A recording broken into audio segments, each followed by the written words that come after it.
Warning, watching this program is mandatory. Every offender will get a 500 credit fine. Ass!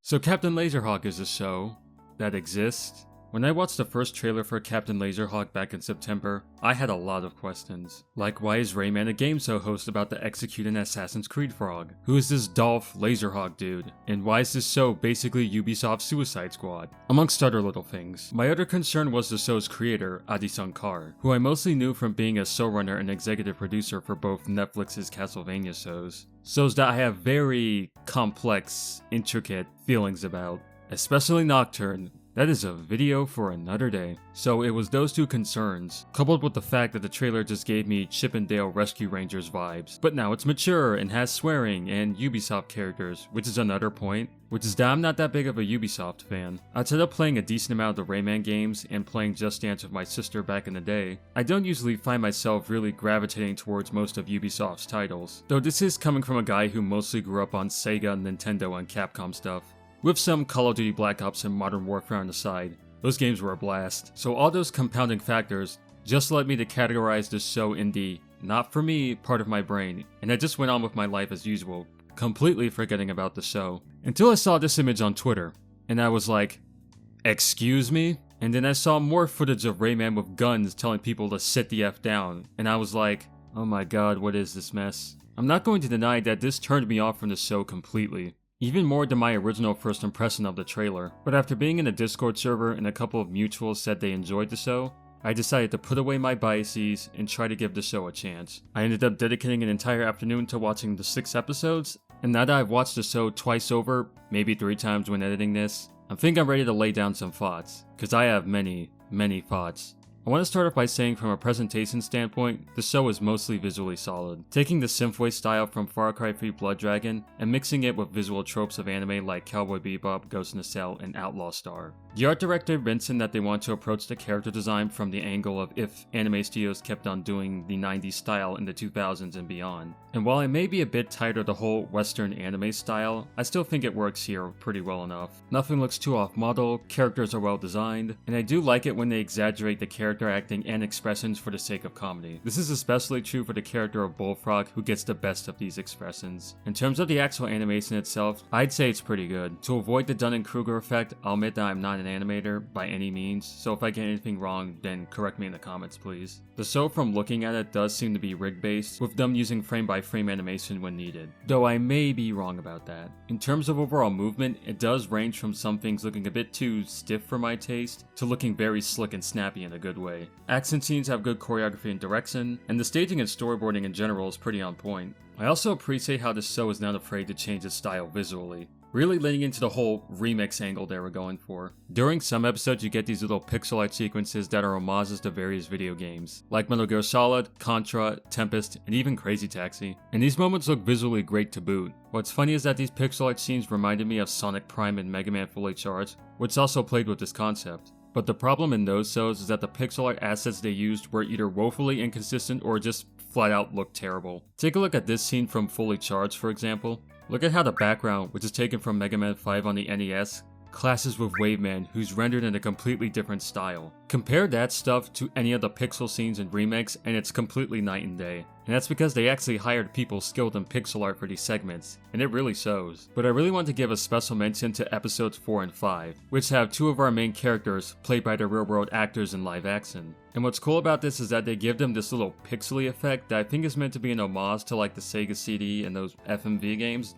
though I may be wrong about that. But they don't stop there, as they even get to interact with the animated world, and it looks really good. And from looking at the credits, they actually put together the whole team to film these sequences, and in my opinion, it really paid off. I also want to take a little bit of a detour to talk about the voice actors, who I thought overall did a pretty good job here. Special shoutouts go out to Mark Abule as Marcus Holloway, Balak as the best character in the show, Bullfrog, and David Menken as Rayman. Though I feel it was a bit of a missed opportunity to not get one of Rayman's old voice actors, cause with what they do with him in this story, it would have really hit home if they had his current VA or his old EA reprise their role. Also, speaking of Rayman, I like how his hair in the beginning looks like how it is in Rayman 2, but when he starts to go down his depressive spiral, it reverts back to his current style, which debuted in Rayman 3. I just thought that was a very nice detail. Okay, so a bit of an addendum here. I had this massive brain fog when writing the script for this video, so I'm just going to list off the things I like in like basic 1, 2, 3 list format, so let's begin. Number 1, Bullfrog is the MVP of this entire show. I'm glad I'm not alone in thinking Bullfrog is the most appealing character this show has to offer. Not only from a visual standpoint, which is pretty obvious why I like him, but also in terms of his personality and demeanor. When Jade interviews him about his thoughts on the mission in episode 2, he says that while as an assassin it would be more effective to kill the target, but when the boss says not to assassin, well, you don't assassinate the person. Well, as an assassin, I think it would be easier to kill Paganmin and then steal the super scope.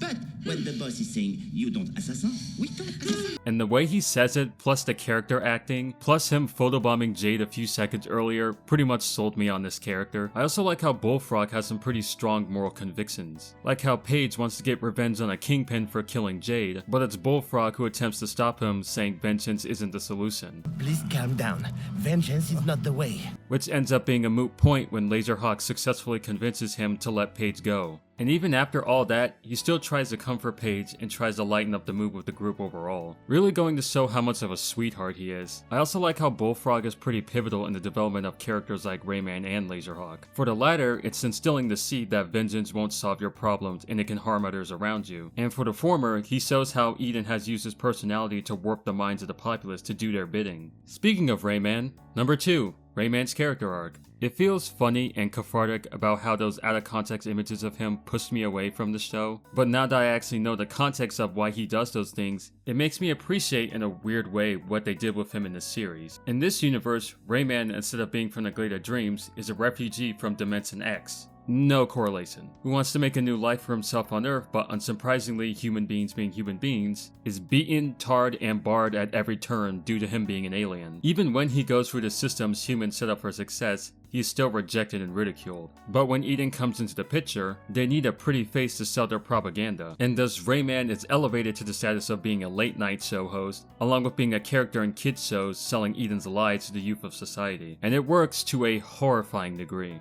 Another layer to why I think this arc works so well is that Rayman actually believes in the things that he says. When he's talking on the news selling propaganda, or when he's a kid's character talking about thanking hybrids or anthropomorphic animals in society, that's coming from a legitimate place in his heart. Don't forget, Rayman kids, when you see a hybrid working hard for you, don't forget to say hello and thank you! So when he unloads on Ninja Red, a member of Eden's army, for saying disparaging things about aliens, it's a pure emotional reaction coming from a place of being discriminated against for so many years of his life. And when he gets fired, he is completely devastated. Everything he thought about Eden has been flipped on his head, and he feels understandably betrayed, especially when Eden replaces him with a clone, and it carries on the show like nothing ever happened, which leads Rayman to go on rants about how the board of directors cut him out and kicked him to the curb. They cut me out! Well, this red asshole has been a species prick. We've been replaced. You hear me? I don't know how, but they did it! Well, it's really obvious that Rayman's arc is a stand-in for discrimination against minorities or immigrants, and no matter how successful you are or how high in these places you can get, sometimes saying one thing out of pocket or going against the grain can get you kicked out or blacklisted. You can also look at the board of directors as a stand-in for Ubisoft's executives, and them kicking Rayman to the curb being how they don't really see him as a financially viable franchise anymore. Thus, he isn't really used as much anymore, which if you look at it that way, it's pretty funny. As it would make it a second time this year, a Ubisoft product has kind of addressed that issue. But going back to the show, I do like how Rayman's essential call to action is when he learns about how Bullfrog is about to be executed on his own show, and of course, knowing how Rayman feels about hybrids, and how much he respects his own name, it leads him to take matters into his own hands and he goes full postal. They're gonna slaughter another innocent hybrid live on my show with my face! I won't allow that. Which finally leads to those out-of-context scenes I talked about earlier, and we've come full circle. So yeah, while I may not be in love with this version of the character, I did like what they did with him here. But I can understand some Rayman fans just not getting on board with this, and that's fine. Number 3, Marcus Holloway and Sam Fisher. I am by no means a Watch Dogs or Splinter Cell fan, so I can't really judge if these remixed versions are accurate, but in the context of this story, I liked what they did here, as the two of them are both victims of Sarah Fisher, aka the Warden, and the actions she did as a kid. Said actions being her snitching on DedSec, which is the group that Marcus is a part of, which allows Eden to tear apart the operation and arrest all the group members, throwing them in prison where their punishment is playing a crappy Crazy Taxi clone. That was Eden's virtual prison. They forced people to play a shitty video game. Not only is this a funny juxtaposition to Eden's totalitarian actions, it's also one of the few times where the more abrasive comedy actually worked for me. Welcome to the VR facility. What the hell is this nonsense? But going back to Sam Fisher, he's clearly not happy that Sarah essentially traded their lives for a glorified military scholarship, and decides to take matters in his own hands to try and save Marcus, as he partially blames himself for what happened that day. A good man is rotting in hell because of me. It's my responsibility to make things right. The plan goes well, and Marcus is freed, which leads to them both working together to start a revolution and taking back the VR facility, which Marcus creatively uses in his later years to manipulate the world and others around him. Which I love that idea, as it's essentially him taking back the thing that used to cause him pain and putting a more positive spin on it. Though in the case of Sarah, it's a bit more petty, but at least he's trying to teach her a lesson. I also like how his voice just radiates Granddad meets Morgan Freeman vibes. Oh, Laserhawk. You sound just like him. That good old Sam Fisher. Again, Mark Abaloo just kills it here. I also like how Sam Fisher, despite everything his daughter has done, hasn't completely given up on her yet. Still giving her calls despite her essentially being brainwashed to be a tool of the authoritarian state. And even on his deathbed, he still reminisces about the good times they had, despite everything Sarah has done up to that point. Which sort of leads me into my last positive point, episodes 4, 5, and 6. While the first 3 episodes struggled to get me fully invested, episodes 4, 5, and 6 are where the show just started to click for me. Mostly because this is where all the setups from the first 3 episodes finally get paid off. And I think most of them are done pretty well. I also like how the show sort of slows down around this point, really letting us get invested in these character moments, even if a majority of these parts are mostly just exposition dumping. Alright, so those are all my positives. Now it's time to talk about the stuff that bugged the shit out of me. You know how both Castlevania shows tend to be criticized for their overuse of profanity? While I do feel Captain Laserhawk is less guilty of that, it's still here. It's not that I'm against swearing. Maybe it's my exposure to garbage like Paradise PD or Brickleberry. But whenever these adult shows ever overuse profanity, I feel like it's them trying way too hard to justify the mature rating. But I know that's just a me thing. I don't know any other time to bring this up, but yeah, the comedy in the show is also pretty hit or miss. It's hard to describe for me personally, but on the weaker end of the spectrum, a lot of the jokes are just... or, you know, this. And they picked you for their ultimate cyber soldier! Fucking identity politics ruined everything! Wasn't that hilarious? Will answer for what he has done. Right after the break! Oh, fuck these commercials, really? Alright, now it's time to talk about the stuff I really take issue with. Now, Paige and Jade I feel are alright characters. They have a cute father and daughter dynamic, even though we don't see it a whole lot. Though there is a bit of a notch in the relationship, cause Paige, under emotional pressure, reveals that he has feelings for Jade. I think I've got feelings for you. What? No. Oh, no. I mean, you're my uncle. Not really my uncle, but still, I mean, you are... Which, coupled with the fact that Paige is essentially Jade's adopted uncle, which makes this relationship hella awkward for the small amount of time we get to see it. And when I say small, I mean really small. As Jade is killed off in the climax of episode 2, and Paige is killed near the end of episode 3. And I don't like this. It all stems from how these scenes are trying to get us to feel for the demise of these characters, but since both of them don't have a whole lot of screen time, and we don't really know much about these characters outside the things they tell us, their deaths just felt kind of arbitrary to me personally. Which that problem of things lacking emotional weight is pretty much my biggest problem with 4. Captain Laserhawk. I'm sorry, but I could not care for this guy or any of his baggage whatsoever. You see, Laserhawk is in a relationship with this guy called Eric, who looks like Leo Whitefang from Guilty Gear if he got a haircut. Now the two of them at the beginning of the show plan on going on one last heist to steal a game card that has untraceable credits. And with these credits they can live a life outside the city and find paradise. When all seems fine, Eric betrays Laserhawk for the sake of the revolution and his anarchist view on saving the world. This leads Laserhawk to be justifiably pissed at Eric, living so rent-free in his head that he jeopardizes the first mission because he wants to settle the score with him, which he does succeed in doing at the end of episode 3. But when all is said and done, he doesn't feel any satisfaction. This is where Bullfrog's whole "vengeance won't do you any good" saying comes into play, as when Marcus abducts him, he sells Laserhawk the dream he always wanted. Laserhawk then plays into this dream, and while there, he learns about the whole thing about vengeance not being the way. and that being so obsessed with it has caused others around him to suffer, including Bullfrog, which he kinda just forgot about, and he's still in custody at this point in the story. This leads to Laserhawk finally standing up and realizing his new mission, and decides to spring into action. She may have put a bomb in my head, but at the end of the day, I think she's alright. Now, to be honest, I think most of this stuff tracks. Most of this lines up well. But my personal issue has to do with how the show tries to make us feel the betrayal that Laserhawk is going through, because it suffers from the same problem that I had with the Paige and Jade stuff, which is that we don't get to learn much about the relationship outside of like one flashback and what the show tells us. We don't get to see what makes them so compatible. We don't fully see why they loved each other so much. We don't get much outside of surface level details, which is pretty much my biggest gripe with this arc. Cause outside of that, I think most of the other stuff done with him is decent, but again, this is purely a me thing. I just didn't care for him that much overall.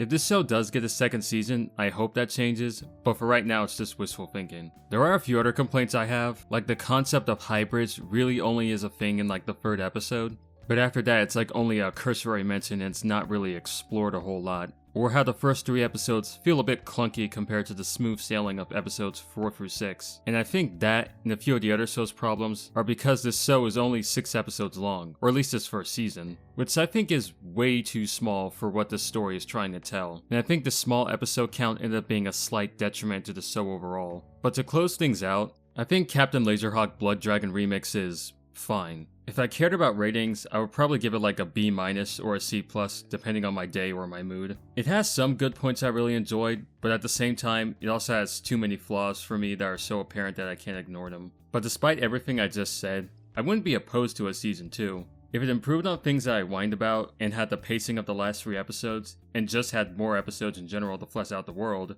I can see the show being vastly improved. But knowing Netflix, and how like many things, this was announced like a month before its release date, and I didn't even know the show came out until I saw the whole Rayman stuff going on Twitter, so that doesn't give me much hope for a continuation. But hey, stranger things have happened. Now if you excuse me, I'm going to be sitting in my living room waiting patiently for the new Scott Pilgrim show to release, cause I got a good feeling that show is going to slap. But until then, like, comment, subscribe, tell me what you think if you saw the show, and I'll see you in the next video.